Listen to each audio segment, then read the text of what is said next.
Yes. This idea of purpose of increasing the emoluments or compensation of their office induces or attempts to induce any person to deposit mail matter in or forward in any matter for mailing at the office where such officer or employee is employed, knowing that such matter to be properly mailable at another post office. Yes. You know, there's the possibility that somebody in office thought that they were owed more than they should receive. The emolument. Oh. Now, if I don't use the plural, yes, of the promised support or use of maintaining any person, any appointed office or place in the United States, yes. Now, this is on page 74. Yes. Now, let's see what this is. Oh, acceptance or solicitation to obtain appointive public office. Yeah. Now, this is, what's this called again? Title 18 Crimes and Criminal Procedure. Yes. This is in the U.S. Code. I think that's where you'll find it. Now, let's see. Appointed to office. Acceptance or solicitation to appoint appointive public office. Either as a political contribution or for personal emolument, any money or thing of value in consideration of the promise of support or use of influence in obtaining for any person any appointive office or place under the United States shall be fined under this title or imprisoned not more than 1 year or both. Now, whoever solicits or receives anything of value in consideration of aiding a person to obtain employment under the United States, either by referring his name to an executive department or agency of the United States, or by requiring the payment of a fee because such person has secured such employment, shall be fined under this title or imprisoned not more than 1 year. Oh. Now, it looks to me that if you're an employee of the government, the offer to procure appointed public office, you can actually go to prison for receiving anything in compensation because somebody suggested you to be in a public office. Now, there's the idea of the non-elected county court clerk, Christy Miller. Now, this political or personal emolument, yes. There's the forgery on the protection order. Yeah. Now, I would think that somebody got paid to place certain individuals in office as if you could buy a government job. Yes, if you paid the right person to solicit you to obtain that appointed public office. Yes.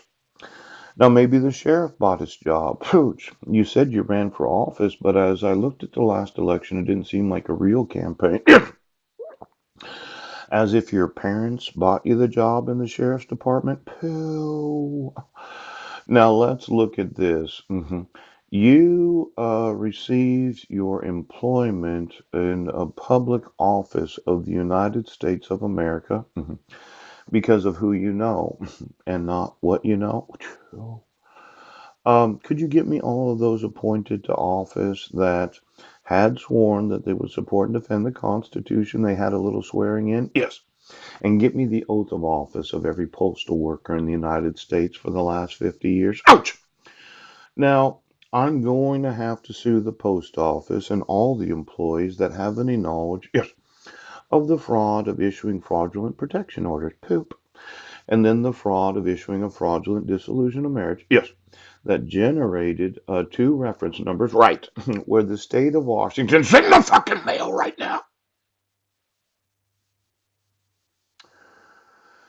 Now, there is in government a word, and I forget the actual name of it. Let's say I look through the genetics of all of those that are employees of the post office. Yes. And if I find that too many of your relatives happen to work in government, yes, there's something about appointing your relatives to be in government so that there's this genetic network of individuals that are actual relatives. Poop.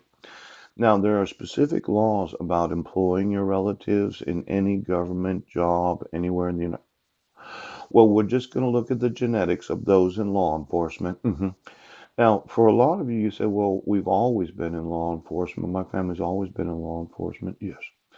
But there is certain hiring practices of the federal government where some families just cannot control the government. Oh, now, I'm just looking through this U.S. code. Yes. Crimes and criminal procedures. Poo, poo, poo. I want the actual contracts for employment. See, you just can't do what the law says because your family's the employees of the government. Yes. You can't arrest your own genetics. Yes. You can't arrest those that are your family.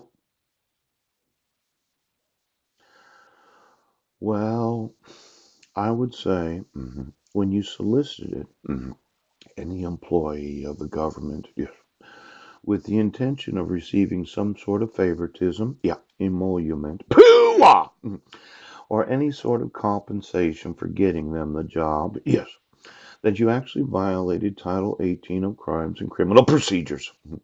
And for every employee of the post office that happened to have a family member that said, don't worry about it, I'll get you on.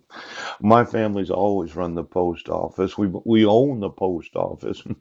For every post office that is privately owned, yes, give me the actual leasing agreements of the United States Postal Service. Yes, the actual owners of all those locations. Let's go ahead.